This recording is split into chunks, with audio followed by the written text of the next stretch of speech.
Radio Kapi, grand témoin. Bonjour, je suis Alain Erong Mouchige. Dans Grand Témoin aujourd'hui, je reçois Dr Michel Mouvoudi, médecin avec une grande expérience de près de 25 ans dans la santé publique, promoteur du groupe CID, entendez compétences, intelligence, développement, expertise, solidarité. Il est spécialiste principal en santé à la Banque mondiale. Il est auteur et écrivain de plusieurs articles. Dr Michel Mouvoudi, c'est une grande expérience tant sur le plan national qu'international. Docteur Michel Mouvoudi, bonjour. Bonjour, cher Alain. Plaisir de vous revoir. Le plaisir est partagé. Comment allez-vous? Non, je vais très bien. En tout cas, très très bien. En dépit des efforts collectifs que nous faisons pour faire avancer la République, mais je vais très bien.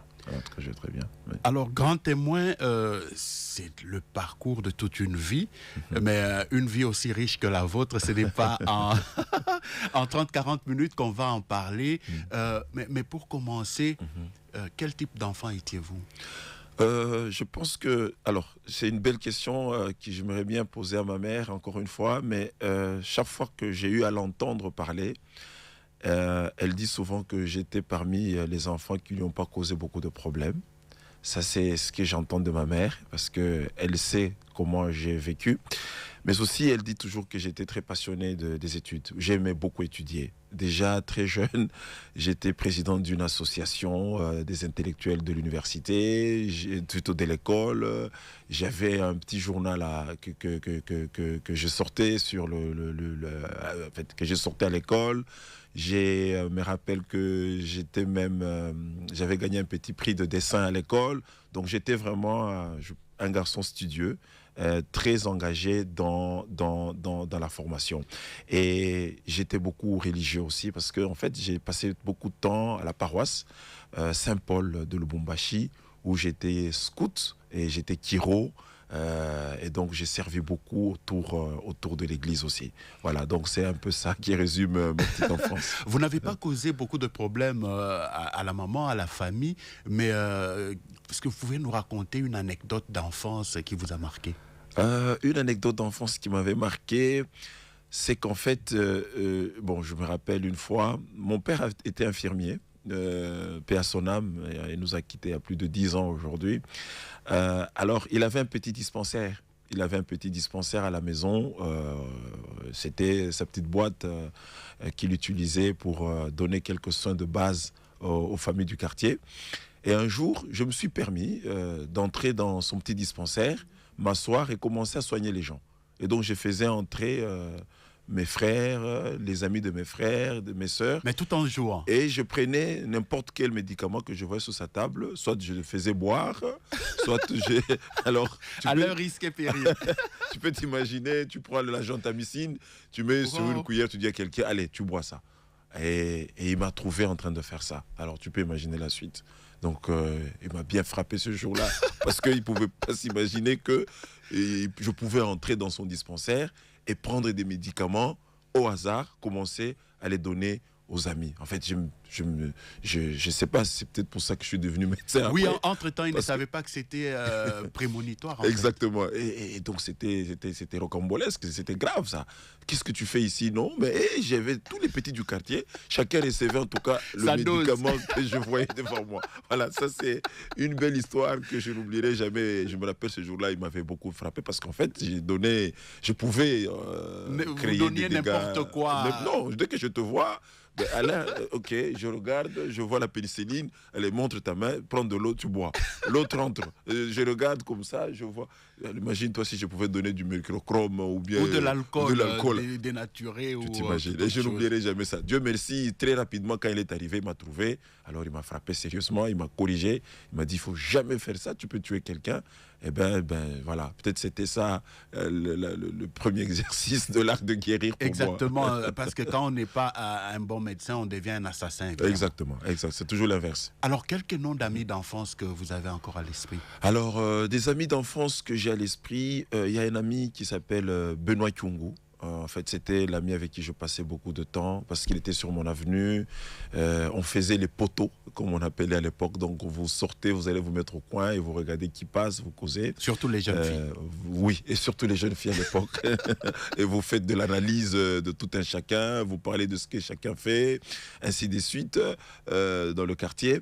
J'ai aussi un ami, il est devenu ingénieur, mais je n'ai plus beaucoup d'écho de lui. Il s'appelait Ilunga Ilo. Alors, je le voyais de temps en temps, il était notre voisin. Un garçon qui était très brillant, studieux, mais finalement, je n'ai plus de ses traces. pas de bagarre dans l'enfance, le football, Alors, le sport. ça, c'était, tu connais les phrases. On faisait des jeux à chaque vacances, on barrait la route, on mettait les poteaux et on jouait jusqu'à ce qu'un véhicule arrive, on arrête de jouer. Et donc, moi, d'abord, j'étais organisateur de ces genres d'événements sur l'avenue. Les quartiers étaient en ébullition de matchs de football. Après, je n'habitais pas loin des pères salésiens, les pères de Don Bosco. Eux, ils organisaient aussi beaucoup des compétitions. Et donc, j'étais souvent là avec mon équipe et j'avais une petite équipe de football qui s'appelait Saint-François de Sales. Je n'oublierai jamais. Et notre première compétition, on était sorti deuxième, ça veut dire on était en finale, mais on n'avait pas remporté la coupe. Donc j'aimais bien le sport et j'ai passé beaucoup de temps dans la paroisse, dans le sport, dans la lecture. Et donc j'ai construit vraiment ma petite enfance, j'ai construit ma vie autour de ces genres d'activités. Et je comprends pourquoi aujourd'hui c'est l'exaltation quasi de tout cela. Alors, vous habitiez non loin des pères salésiens. Le parcours scolaire, comment se présente-t-il? Alors, j'ai commencé l'école maternelle chez les sœurs de Ousoké. Ousoké, c'est au carrefour, à Lubumbashi, non loin du quartier industriel.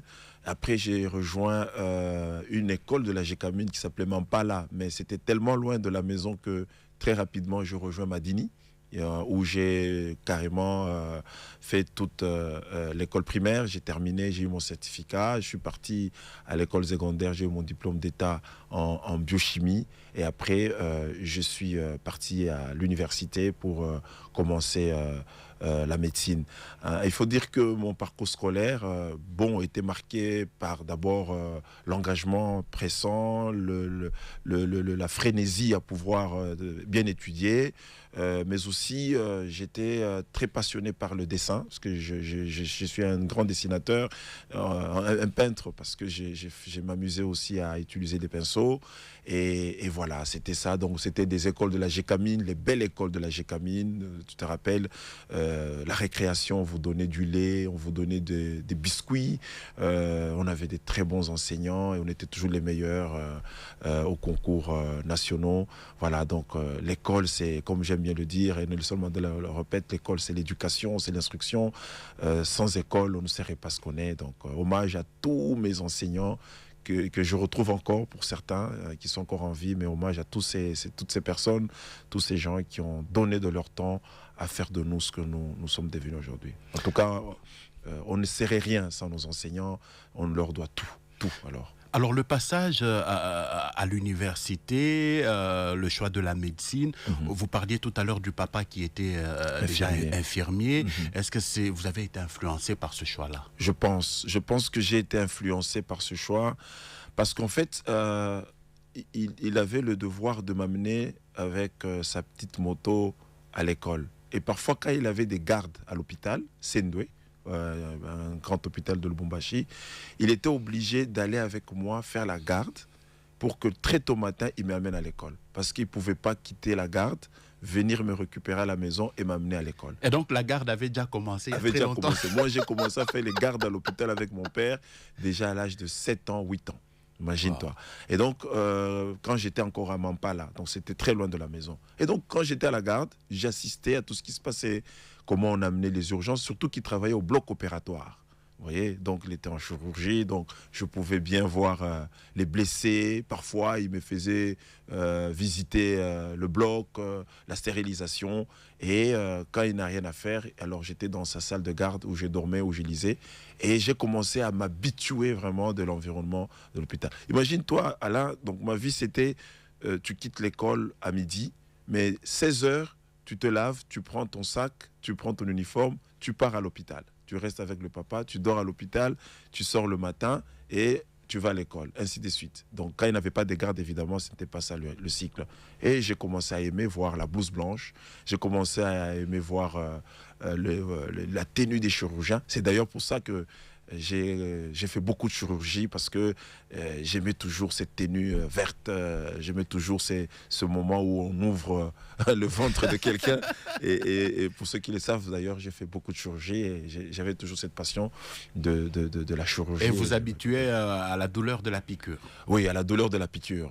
Donc, c'était inéluctable. Hein. C'était inéluctable. On aimait bien apporter des soins en piquant, mais surtout le bistouri. J'aimais beaucoup le bistouri.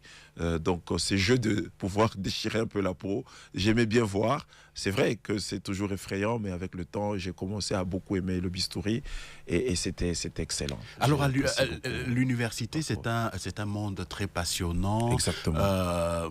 Quels sont les souvenirs que vous avez gardés de votre passage à l'université? Alors, trois souvenirs. Le premier, c'est la souffrance. À l'époque, chez nous, Alain, c'est aujourd'hui où je vois 600 personnes finir les études. Nous, on avait commencé en premier graduat à la médecine à 1620 étudiants.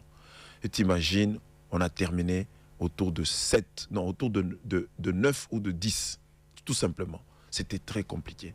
Et je peux t'avouer que c'était les moments les plus durs de la vie parce que, d'abord, à l'époque, c'était vers les années 1994, 95, par là, c'était pratiquement autour de la période de la rupture de la coopération entre la Belgique et la République démocratique du Congo, donc à l'époque le Zaïre. Fini la bourse, fini la les bourse avantages. et la Gécamine qui était la seule société financière de la ville parce que quasi la majorité des habitants de Lubumbashi, Kolwezi, partout Likasi vivaient, n'est-ce pas, de la Gécamine, des mines de la Gécamine. Et la crise était au top. Je te dis, je me rappelle que j'ai mangé le foufou avec de l'eau salée et prendre le chemin de l'université. Je me rappelle que j'ai mangé le foufou avec les arachides, prendre le chemin de l'université. Ça, c'était vraiment le premier souvenir. C'était difficile, mais il fallait étudier. Le deuxième souvenir, c'est qu'en fait, on s'était beaucoup mutualisé. On avait des groupes d'études. J'ai toujours une mémoire forte, une mémoire positive des amis avec lesquels on se mettait en cartel. Alors, toute notre vie s'était étudiée. On allait parfois passer nuit dans une petite école du quartier pour ne pas dormir parce que quand tu restes seul, le sommeil t'emballe et donc on devait rester étudier toutes les nuits. On devait rester étudier tous les week-ends. C'était dur pour tout étudier, c'était compliqué. Il fallait vraiment se sacrifier pour finir médecin et c'était mon rêve. Je voulais toujours montrer à ceux qui n'avaient pas cru en moi qu'en fait j'allais devenir médecin un jour. Et le troisième souvenir, c'est le jour où j'ai terminé. C'était vraiment la fin d'un parcours très difficile. Ma mère, à qui je rends hommage, qui vendait des frétins et qui vendait du poisson salé pour compléter nos frais d'études. Je me rappelle que c'était très difficile. Ce jour-là, j'ai pleuré. En fait, quand les autres étaient en train de danser, moi j'ai pleuré durant toute la collation parce que tout simplement, je voyais la souffrance avec laquelle j'ai étudié, mais aussi j'avais eu beaucoup de défis et beaucoup m'ont confirmé que, à l'époque, beaucoup m'avaient dit, écoute, tu ne vas jamais finir la médecine, c'est difficile, ce sont les enfants des médecins qui y arrivent, en plus tu es enfant d'un infirmier, d'une femme qui n'a pas étudié, et quand je voyais tout ça, et je me voyais devant, avec mon diplôme, c'était que des larmes. Donc voilà, ça c'est un souvenir qui me tient beaucoup à l'esprit, et c'est ça qui motive toute cette passion que j'ai à donner, à transmettre, parce que finalement, le sacrifice de soi finit toujours par vous amener à votre vision. Et pourquoi le choix de la santé publique, pas de l'ophtalmologie, pas de la gynécologie ou de la pédiatrie, par exemple? Alors, les événements se sont, je peux dire, enchevêtrés. Je termine ma médecine, je me dis, OK, je vais faire une spécialisation en chirurgie. Je commence d'abord mes premières pratiques à l'hôpital militaire Kanvangu. En fait, à Lubumbashi, un grand hôpital militaire, bénévolement, au lieu de rester tourner les pouces en attendant, parce que, Alain, nous, quand on finissait, tout le monde allait en Afrique du Sud, tout le monde allait au Botswana, en Zambie, parce qu'il y avait une pénurie de médecins. Donc, vous arrivez dans les 48 heures, on vous engage. Alors, moi, je n'avais même pas l'argent pour payer le bus, parce que quand j'ai demandé à ma mère, j'ai besoin de $100 pour aller prendre le bus, aller sur Ndola, Lusaka. Il me disait, mais tout ce que j'ai ici, ça ne fait même pas $20. Donc, il fallait rester. Donc, en fait, je suis resté. J'ai commencé à donner un coup de main à l'hôpital militaire Kanvango. C'est là que j'apprends vraiment de la chirurgie. Je vais affûter ma main en chirurgie et finalement, je décide d'aller à l'intérieur. Quelques mois après, j'ai dit non. La vie devenait difficile, travailler gratuitement chez les militaires. Je m'en vais, je vais travailler à l'intérieur et je vais rejoindre une zone de santé rurale, Yangala, à la frontière vraiment vers l'Angola. Et je commence à m'occuper d'un hôpital que j'avais trouvé vide, dépouillé de tout. Et c'est là que, finalement, à côté du fait que je travaillais comme médecin d'hôpital, je devrais aussi gérer la santé publique. Ça veut dire l'hygiène, la vaccination. Et j'ai commencé à me donner à la fois aux activités cliniques, ça veut dire j'étais médecin de l'hôpital, mais aussi aux activités de prévention, aux activités de santé publique. Et c'est là que j'ai finalement excellé parce qu'on a compris que j'avais aussi des talents pour tout ce qui est communication, tout ce qui est vaccination, lutte contre les épidémies, ainsi de suite. Et j'ai échelonné tous les niveaux de la pyramide sanitaire parce qu'en fait, cet hôpital que j'avais trouvé dans un état délabré, sans médicaments, sans pinces, avec les moyens de bord, nous avons commencé à équiper l'hôpital, à réhabiliter l'hôpital. Et bien, c'est comme ça que finalement, je me suis lancé sur cette filière-là. Alors, vous l'avez dit, 30 juillet 2002 à décembre 2002, médecin traitant à l'hôpital militaire Kanvango. Décembre 2002 à août 2003, médecin traitant à l'hôpital général de référence de Yangala. Août 2003, août 2004, médecin directeur de l'hôpital général de référence de Yangala, puis de Masuika. Beaucoup de jeunes médecins évitent l'intérieur du pays, évitent d'aller en province, mais de fil en aiguille, vous quittez les provinces ou l'intérieur de la province, de l'intérieur du pays. Comment vous arrivez dans le secteur international? Voilà. Parce qu'on le verra, c'est beaucoup d'expérience avec l'Union européenne, USAID, avec USAID, le bureau d'études de voilà, Corded et tout ça. La Banque mondiale aujourd'hui. La Banque mondiale aujourd'hui. Comment vous arrivez à ça? Exactement. Alors ça, c'est toujours la leçon que je lègue aux générations présentes et futures. C'est de dire, d'abord, l'intérieur est une vraie école. Vous savez, lorsque vous terminez en médecine, vous avez tout sur papier. Vous avez cette intelligence intellectuelle, vous avez les dessins d'anatomie, vous avez correctement les schémas de la circulation sanguine. Mais en fait, quand vous allez à l'intérieur, Alain, c'est là que vous palpez la réalité. Vous tombez dans la pratique. Exactement. D'abord, moi, j'ai trouvé une population, là où j'étais, très démunie, très pauvre. À l'époque, en fait, c'est quand il y avait la guerre en Angola avec Savimbi. Et donc, la situation était très précaire de ce côté-ci. Et donc, ça m'a permis de pratiquer. Et donc, c'est pourquoi j'ai toujours demandé aux jeunes qui terminent qu'en fait, en réalité, quand vous terminez, commence la formation. En réalité, c'est quand vous commencez maintenant à vous former. Et j'ai aimé le travail avec passion. Parce que quand j'arrivais à l'hôpital, Alain, les gens me donnaient un mois. Vu l'état dans lequel j'avais trouvé cet hôpital, il y a des gens qui me disaient, en tout cas, il ne va pas traîner, il va partir. Tu t'imagines que je n'avais même pas de maison où habiter en tant que médecin de l'hôpital. J'étais d'abord chez les prêtres parce qu'il n'y avait pas où rester. Et j'ai commencé à travailler, je te raconterai l'histoire lorsque je vais sortir mon énième livre sur mon expérience en santé publique, les prismes du système de santé congolais. C'est un livre que je suis en train de finaliser. Et donc, j'ai commencé à aimer le travail que je faisais en me disant comment je peux acheter une pince, comment je peux acheter une mousse. Donc, je faisais tous les calculs. Et là, mon premier salaire, j'aime bien le dire, quand j'ai commencé à cet hôpital, il était de $40 par mois. $40. Seulement. Donc, et $40, c'était net pour pouvoir payer des conserves, payer les allumettes, les bougies et du savon. Donc, c'était ça. Le strict minimum. Le minimum. J'ai mes bougies, j'ai mon savon et mes piles. À l'époque, j'avais une petite radio et je suivais beaucoup La Voix de l'Allemagne.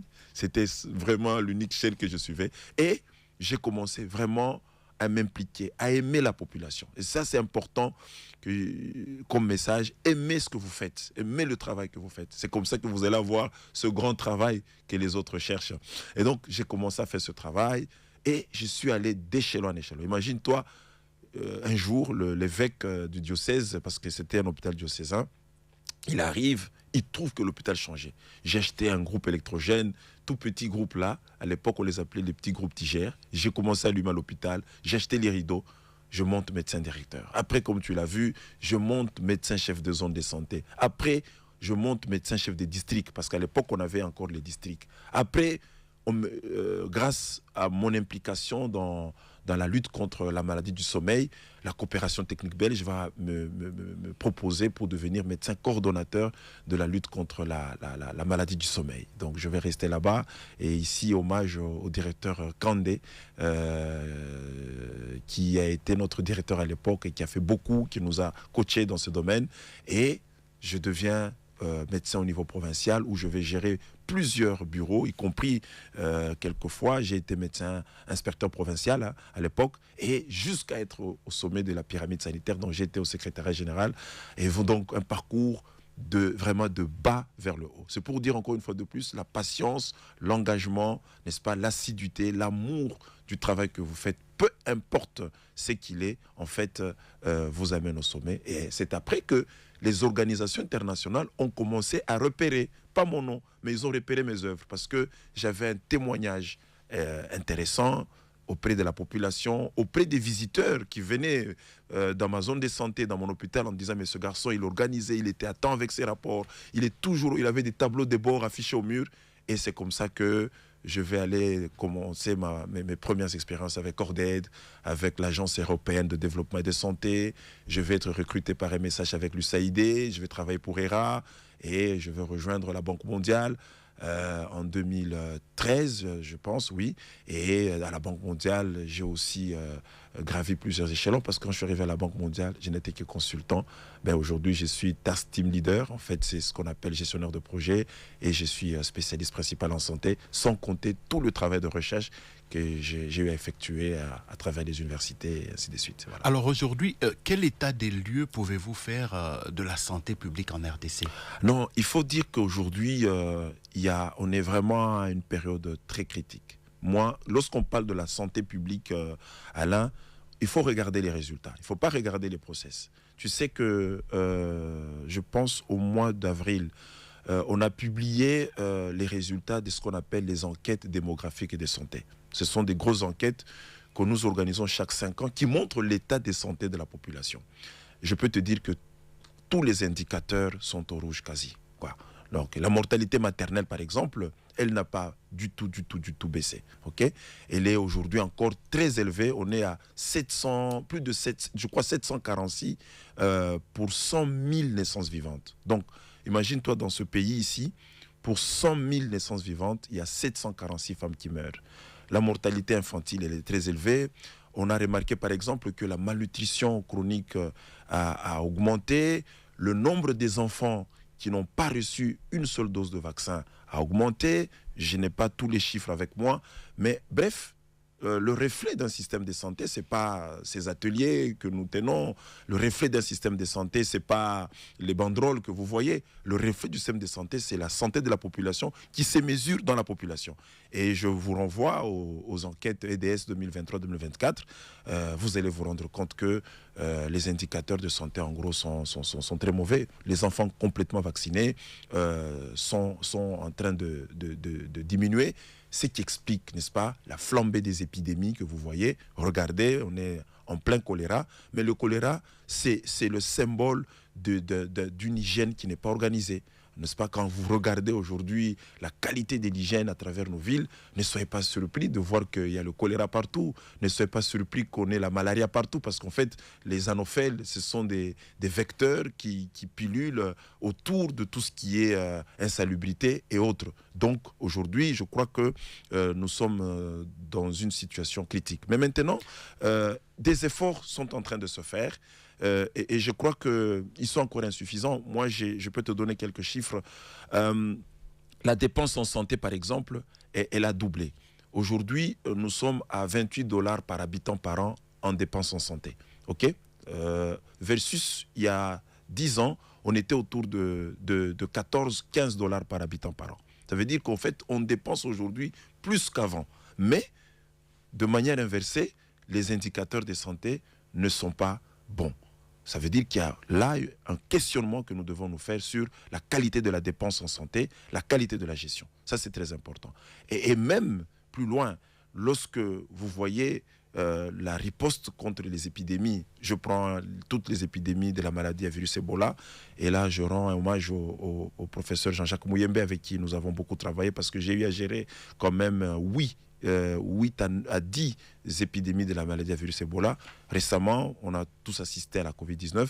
Quand vous regardez la manière dont notre système de santé réagit, c'est toujours en retard. On a un système de réaction et non pas d'action. Voilà. Et donc, tout ça, ça nous pousse à travailler sur un vrai renforcement du système de santé. Comme j'aime bien le dire, même lorsqu'on parle de la couverture sanitaire universelle, en fait, lisez l'histoire, hein, c'est pas aujourd'hui que ça a commencé dans le monde, c'est très complexe et ça relève d'un grand leadership, ça relève d'un engagement collectif, c'est la vision du chef de l'État, mais c'est notre vision, parce que c'est une vision partagée. Nous devons nous l'approprier et ça exige de bien lire la complexité de ce système, surtout dans un pays vaste comme la RDC, où les provinces sont des pays quasi, quoi. Donc, quand vous voyez, et ces provinces ont des profils très différents. Voilà. Donc, je pense que, pour conclure, on a beaucoup de défis et on a aussi beaucoup d'efforts à faire si nous voulons demain diminuer la charge morbide et la mortalité dans notre population. Mesdames et messieurs, Grand Témoin reçoit aujourd'hui Dr Michel Mouvoudi.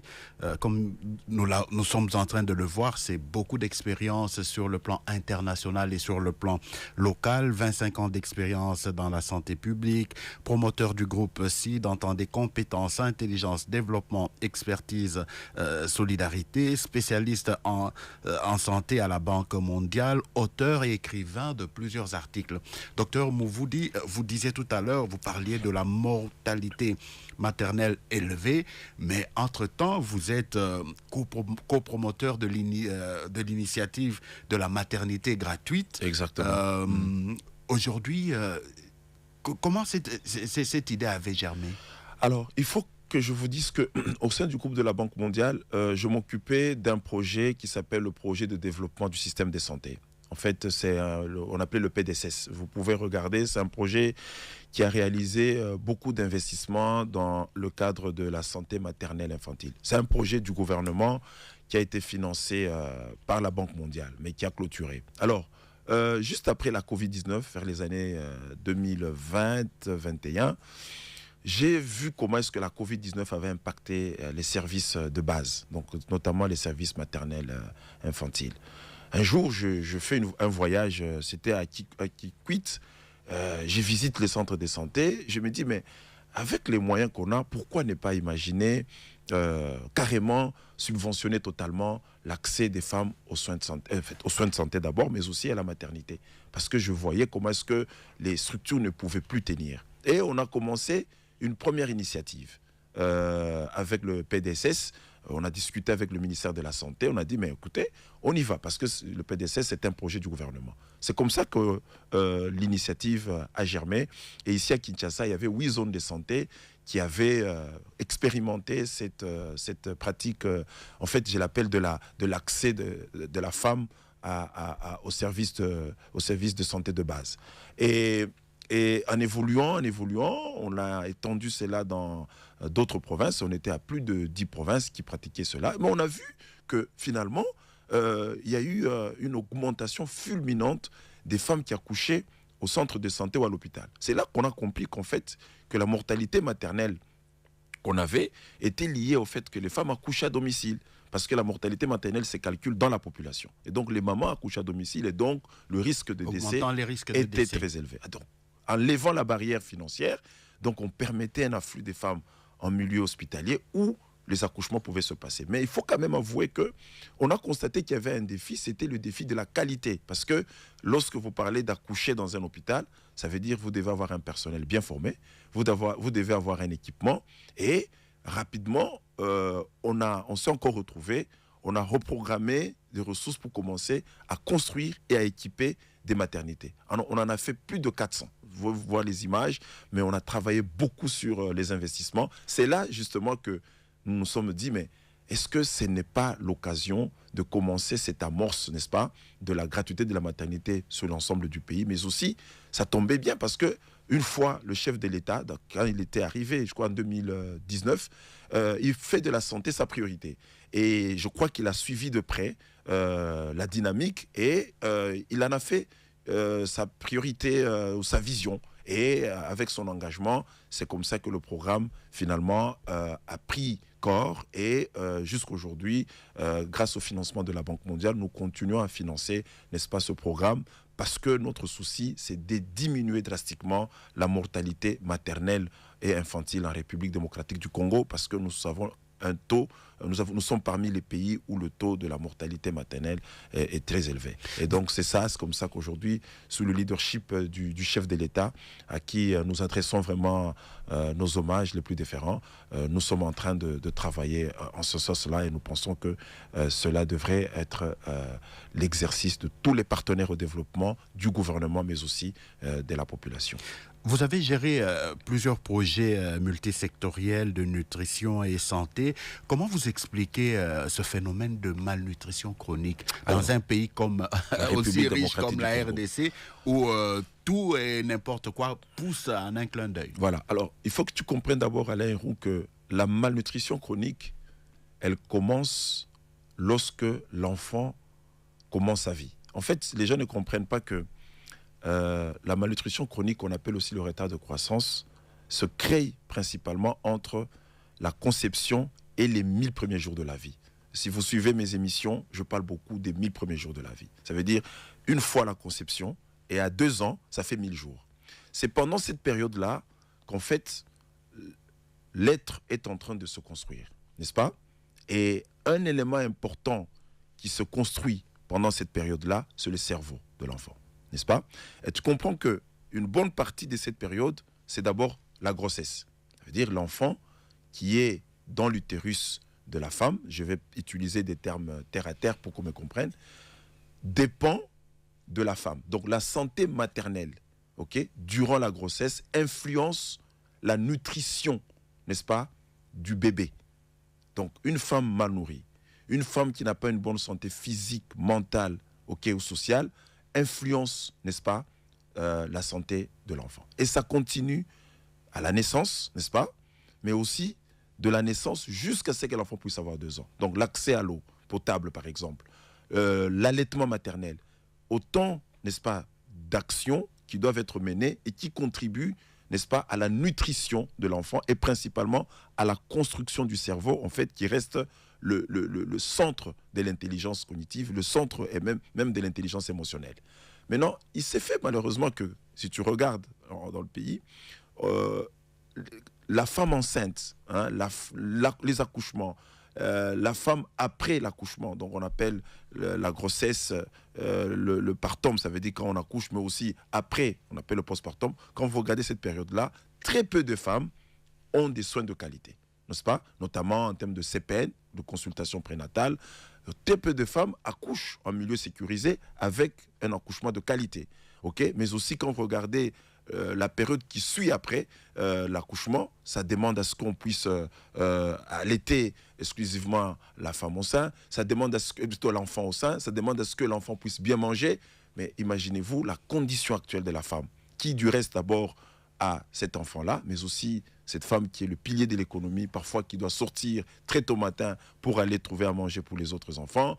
Et dans ce contexte, n'est-ce pas, où la santé de la femme n'est pas renforcée, dans ce contexte où la santé de la femme n'est pas au cœur des interventions que nous faisons, ça explique justement ce taux élevé de malnutrition chronique. Et d'ailleurs, les DS passés montrent que cette malnutrition a encore augmenté. Donc, si nous devons gérer et nous devons voir une déplétion, si nous tenons à voir une déplétion de la santé, de la malnutrition chronique, il faut d'abord mettre la santé de la femme au cœur, n'est-ce pas?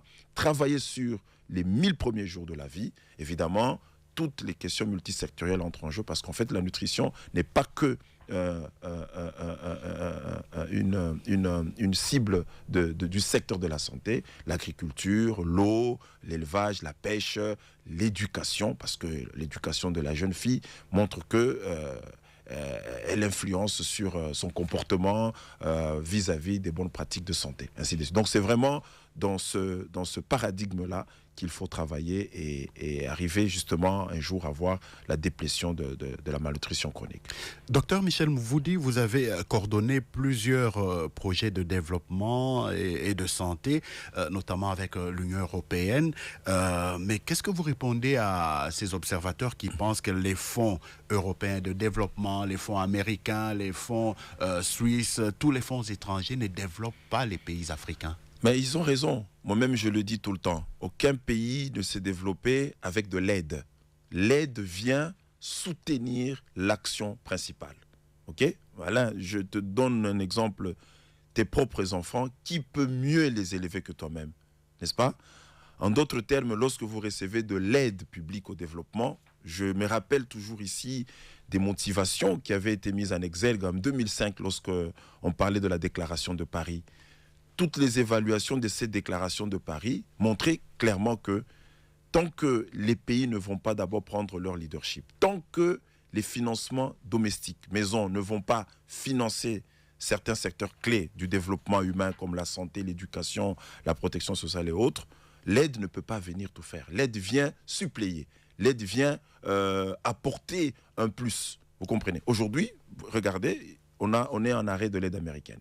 Qu'est-ce qu'on fait pour pouvoir continuer? Mais nous n'allons pas obliger les Américains à donner forcément de l'argent aujourd'hui. Et c'est la catastrophe dans plusieurs pays, et surtout les pays voilà africains. Un modèle qui montre que si nous ne construisons pas un financement pérenne, durable, fléché sur des besoins de santé publique, nous n'allons pas nous développer avec des projets, nous n'allons pas nous développer avec de l'aide. L'aide, elle est importante, n'est-ce pas? Mais elle doit venir consolider une base de financement durable, domestique. Et à cela, il ne faut pas oublier, Alain, c'est qu'il ne suffit pas d'avoir de l'aide, mais il faut que l'aide soit coordonnée, il faut que l'aide soit alignée, il faut que l'aide puisse être axée sur les résultats, mais il faudra aussi que l'aide puisse aller sur les priorités nationales. Donc, je ne reviens pas sur les 5 principes de la déclaration de Paris, sur l'efficacité de l'aide publique au développement, mais ce qu'on remarque aussi, c'est que malgré qu'on a donné de l'aide à certains pays, dont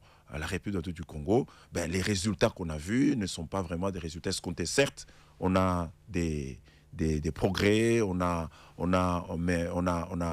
des pas qu'on a réalisés, mais les défis restent encore énormes et nous devons travailler ensemble pour qu'on arrive à le relever. Et ça reste une responsabilité collective. Docteur Michel Mouvoudi, nous allons aborder un autre aspect de votre vie. Vous avez une très grande expérience en gestion de pandémie, épidémie, on l'a effleuré ici. Mais je vous prie maintenant d'écouter ce témoignage que nous avons recueilli de quelqu'un qui vous connaît. Ah bon? Ok. Bonjour, je suis le docteur Merveille Ntsumbu, assistante principale du docteur Michel Mouvoudi. Qui est docteur Mouvoudi? Alors, je le décrirais comme un homme ambitieux, altruiste, discipliné et très ordonné. Son modèle de leadership, c'est Jésus-Christ. Il est un fervent chrétien et cela se reflète dans sa manière de diriger avec amour, intégrité et service. Que représente-t-il pour moi? Alors, le docteur Mouvoudi est pour moi bien plus qu'un chef. C'est un père, un guide et un enseignant. À ses côtés, j'apprends chaque jour. Il est comme une école à lui tout seul. Dans quelles circonstances sommes-nous connus? Alors là, nous nous sommes rencontrés lors de la première édition de sa formation en leadership et développement personnel, qu'il offre d'ailleurs gratuitement chaque samedi aux jeunes. Ce qui m'a marqué, au-delà de son talent oratoire et de la richesse de son savoir, c'est qu'il donne une véritable place à la femme. Il milite activement pour les droits des femmes et leur autonomisation. C'est ce qui m'a encore plus donné envie d'apprendre à ses côtés. Quelles sont les qualités du docteur Mouvoudi? Ce que j'admire le plus chez lui, c'est son ouverture d'esprit. Oui, il accueille tout le monde sans distinction de race, de religion ou d'origine. Il incarne un leadership inclusif et profondément humain. Que devrait-il améliorer? Ah oui, s'il y a un point à améliorer, ce serait le repos. Il travaille sans relâche entre son poste à la Banque mondiale, le groupe CID Solidarité, les formations et le coaching au point d'oublier de se reposer, voire même de manger. Une anecdote, oui, il y en a toujours. Alors, je me souviens d'un moment amusant. Un jour après une formation, nous avions très faim, mais pas d'argent. Il m'a demandé d'acheter du pain et des saucisses, du boudin. Puis, il m'a dit en lingala, Atem, lelo tokoi, hein, lobi tolia qui bien, kasita la otozolia lelo. Et nous avons éclaté de rire. Alors, si je devrais proposer une chanson, s'il fallait lui associer une chanson, ce serait Africa de Franklin Bukaka, Ah oui. une de ses préférées. Ah oui. Il aime beaucoup la vieille musique, car, dit-il, les chansons éducatives sont restées dans le passé. Je vous remercie. Wow. Merci beaucoup, docteur. Réaction, Comment vous docteur. Ben, je ne pouvais pas imaginer que entre maintenant et je sais pas quand, mais vous avez pu trouver ce témoignage. Merci beaucoup, docteur Merveille. C'est ma fille, Merveille. C'est ma fille. Je l'ai croisée lors d'une formation et une dame qui voulait faire de belles choses. Et je me suis dit, pourquoi ne pas l'aider? Et aujourd'hui, c'est une dame très épanouie. Quand je la vois au volant de sa petite voiture, quand je vois comment elle me suit ce que je fais, elle s'est totalement transformée. Donc, ce qu'elle dit, c'est vrai, c'est vrai, c'est vrai. J'aime beaucoup bosser, j'aime beaucoup travailler, j'aime beaucoup mon pays. Je pleure un peu quand je vois d'autres pays là où ils sont arrivés. Tu sais, j'ai visité l'Afrique de l'Ouest, Alain, vers les années 2012. Récemment, j'étais là, j'ai vu comment certains pays, comme certaines villes, je vois Abidjan, je vois Cotonou, Dakar. Quand je rentre à Kinshasa, j'ai dit non, ma place est ici, je dois bosser. Quand je vois notre système de santé, lorsque je vais à l'intérieur, je me dis, je dois beaucoup travailler pour notre pays, je dois m'engager avec les autres pour que nous puissions léguer un pays où il fera beau vivre. En fait, ce pays est le nôtre et nous devons nous battre. C'est comme ça d'ailleurs qu'avec les jeunes, je passe tout mon temps à les former, à leur donner le chemin, à leur dire comment on y arrive. Parce que après nous, ce sont les autres. Et je pense tout le temps après moi. Alors, on a suivi en fond la chanson Africa. Pourquoi cette chanson? Non, les indépendances, tu sais, c'est Franklin Bukaka, tu sais, il est de l'autre côté, il est de Congo-Brazzaville. Chaque fois que j'écoute cette chanson, d'abord, une fois, j'étais allé former les jeunes de Bukavu. Et il y a une chorale. Et ici, j'ai fait un clin d'œil au docteur Adolphe Nyakasane, un ami très bien, un altruiste, un leader, qui est le coordonnateur du groupe CID Bukavu. Il avait amené la chorale chanter pour moi cette belle musique. Et ça me rappelle toujours qu'en fait, les pays africains, nous avons eu nos indépendances. Mais après les indépendances, il y en a très peu qui ont compris en fait qu'est-ce que ça allait signifier. Nos pères de l'indépendance se sont battus, mais après les indépendances, 65 ans après, on n'est pas toujours en train de comprendre qu'en fait, ces pays nous appartiennent et que c'est à nous de prendre le lead. Et cette chanson me réveille toujours ce sens patriotique de dire c'est à nous de développer notre pays, c'est à nous de changer notre écosystème, c'est à nous de contribuer, n'est-ce pas, au développement du capital humain, au développement des infrastructures de notre pays. Parce que personne ne le fera à notre place. Alors cela nous permet de parler du groupe CID. Vous êtes promoteur et team leader du groupe CID, oui. Compétences, intelligence, développement, expertise, c'est CID Solidarité, plateforme apolitique et non confessionnelle dont la vision est la solidarité pour le développement du capital humain. À ce jour, c'est plus de 50 000 200 000 aujourd'hui, on a dépassé les 200 000 plus de 200 000 à travers le monde. Plus de 200 000 jeunes, membres, jeunes, formés. C'est quoi CID? Alors, le CID, c'est ma vie. Je peux te dire, j'ai créé le CID partant de moi. En 2009, Alain, grâce à une tentative sur Internet, j'arrive à obtenir une bourse d'études. Je vais faire mon master en santé publique à l'Université libre de Bruxelles, sans avoir payé un seul dollar. Je soumets un formulaire et on me retient. Je suis devenu master en 2010. Quand je reviens, je me dis pourquoi je ne peux pas commencer à partager, n'est-ce pas, ces opportunités aux autres. Alors j'ai commencé à faire un exercice de partage d'opportunités à tous mes amis en disant l'année prochaine, inscrivez-vous, remplissez un formulaire, vous allez partir aussi étudier. Et j'ai vu que autour de moi, il y en a beaucoup qui ont eu l'occasion d'aller se spécialiser. Et j'ai créé finalement, en 2016, un mouvement qu'on appelait la RDC Solidarité. En fait, pour dire, mettons-nous ensemble, partageons ensemble, avec le partage comme socle, n'est-ce pas, de cette vision. Et on avance. D'ailleurs, il y a un livre qui va être publié la semaine prochaine, qui parle de cette dynamique. On avance, on avance, on avance, et finalement, je décide de créer un groupe d'intelligence, un groupe de réflexion, un groupe de solidarité pour le capital humain. Ça veut dire, on travaille autour de tout ce qui concerne le renforcement des savoirs, des expériences et des compétences, notamment aussi en mettant un accent sur l'éducation. Ça, c'est vraiment ça, le groupe CID. Et parce que on ne peut pas développer un pays qu'avec l'intelligence intellectuelle, il faut aussi des valeurs. Je dirais, il faut aussi de l'intelligence émotionnelle. Le CID, c'est aussi des valeurs, notamment la bonne gouvernance, la solidarité, l'altruisme, la motivation intrinsèque au développement, une série de valeurs qu'on a définies qui nous caractérisent. Et c'est parti des volontaires, parce que c'est un groupe bénévole, non politique et non confessionnel. C'est parti, les gens ont commencé à nous rejoindre et nous travaillons comme ça sur des programmes d'entrepreneuriat, des programmes de bourse d'études que nous essayons de faciliter pour les membres. Nous travaillons beaucoup sur la formation, qui est notre cheval de bataille. Nous passons beaucoup de temps à organiser des formations pratiques, des formations innovantes pour les jeunes et pour nous tous, parce que pour moi, le monde évolue. Les nouvelles technologies ont transformé drastiquement notre écosystème. Si vous ne vous adaptez pas en vous formant continuellement, ben vous expirez. Et donc le groupe CID, c'est ça. Donc j'aimerais bien que tu viennes et clin d'œil à Maître Héritier Ilélé, qui est mon administrateur depuis sa création et qui fait un travail formidable avec toutes les équipes, tous les coordonnateurs du groupe CID qui sont éparpillés dans le monde. Mais je vous aime, vous n'avez pas idée. Et je pense que c'est par solidarité que nous allons soulever ce pays et l'amener là où il doit être. Et je vais vous faire une confidence, c'est grâce à Maître Héritier que nous avons pu avoir ce témoignage que vous avez suivi. Il va me payer. Je vais demander qu'il me paye, comment on appelle il est avocat, donc il connaît l'amende qui consiste à réparer quelqu'un quand on a donné une information sans son accord. Non, mais c'est un garçon formidable. Un jeune que j'ai recruté tout jeune, il n'était pas... voilà, il finissait ses droits.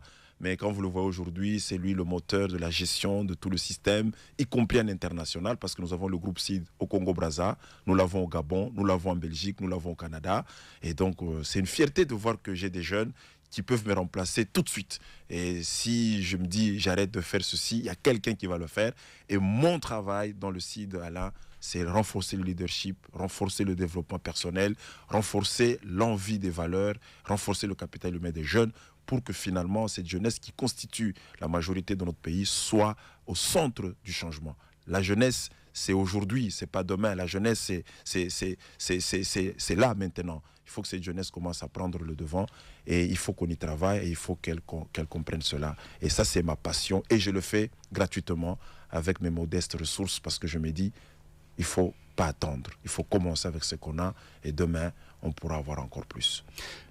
Docteur Michel Mouvoudi, il y a beaucoup de choses à dire avec vous. Votre vie, c'est un grand livre qu'on saura lire en 40-50 minutes. Coach en leadership, en développement et organisationnel et tout. Surtout, j'aime bien formateur parce que mon plus grand travail qui me passionne en dehors du fait que je soigne les gens, mais c'est aussi l'enseignement.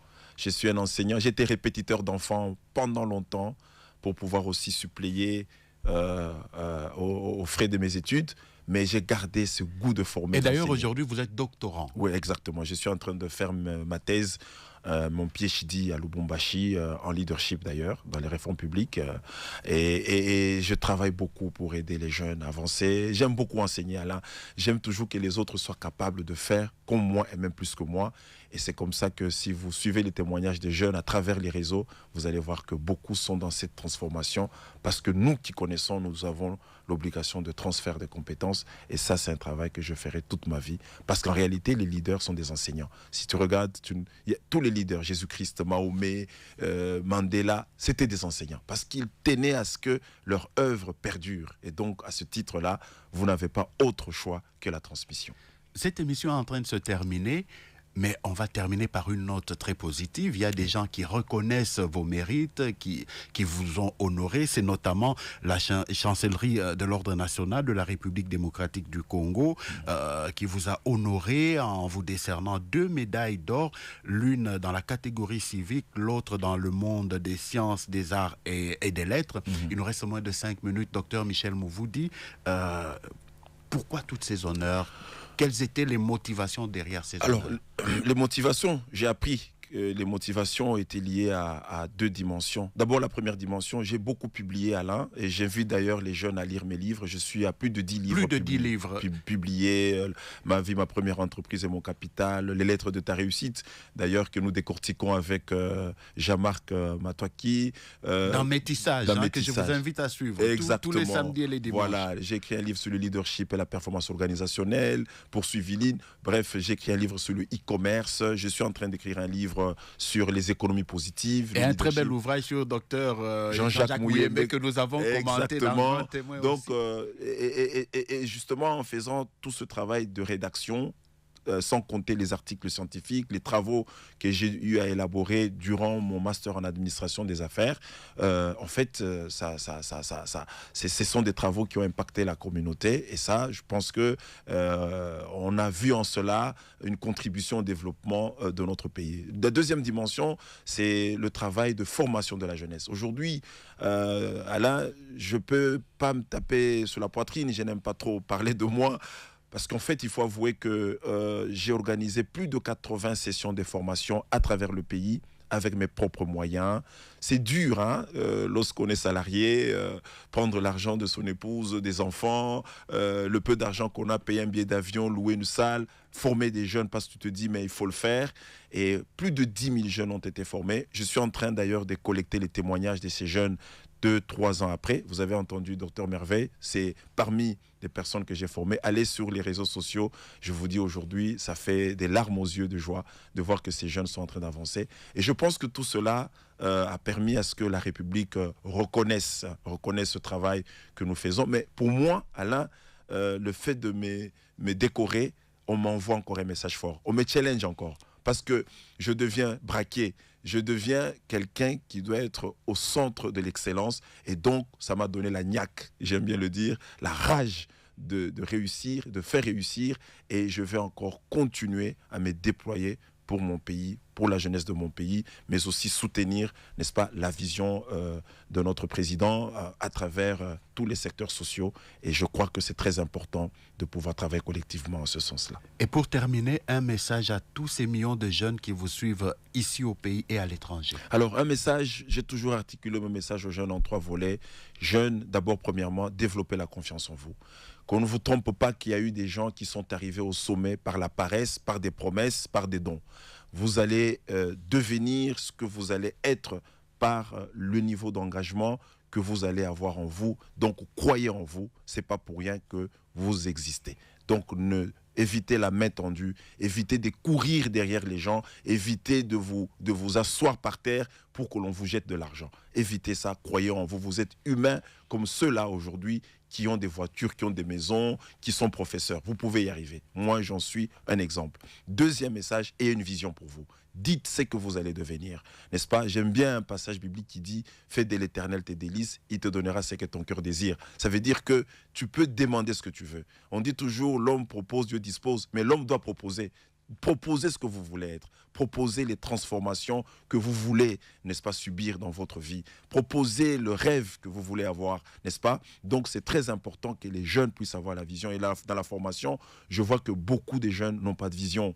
Donc, ils attendent voir un miracle se produire. Et s'il y a un conseil que je peux vous donner, chers jeunes, ayez une vision. Et le troisième conseil, développer des valeurs, n'est-ce pas? Aucun pays au monde ne sait développer sans valeurs. Et 2 valeurs sont fondamentales pour moi. C'est la solidarité. Soyez solidaires, partagez, soyez altruistes. Dites-vous toujours que ce que vous êtes, derrière, il y a des gens qui ont participé à cela. Et la deuxième valeur, c'est la probité, l'intégrité. Et l'intégrité, je les mets ensemble parce qu'en fait, lorsqu'on est intègre, n'est-ce pas, on devient respectueux des autres, des lois. On devient un homme dont l'honnêteté gagne par chaque action qu'on pose. Voilà, je crois qu'à ce titre-là, nous pouvons espérer, n'est-ce pas, construire une jeunesse meilleure qui va contribuer véritablement à la croissance économique de notre pays, la République démocratique du Congo, et par ricochet de toute l'Afrique. Docteur Michel Mouvoudi, merci d'avoir accepté l'invitation de Grand Témoin. C'est moi qui vous remercie, cher Alain Erong. Mesdames et messieurs, Grand Témoin, c'est fini pour aujourd'hui. Merci à Paul Badianyama qui était à la vidéo, à la technique, à Jean-Marc Matois qui a supervisé cette émission. Moi, c'est Alain Erong, j'étais à la présentation et à la coordination. Vous pouvez retrouver cette émission et beaucoup d'autres numéros de Grand Témoin en allant sur www.radiocapi.net ou sur toutes nos plateformes digitales. Bonne suite des programmes sur la fréquence de la paix. Au revoir.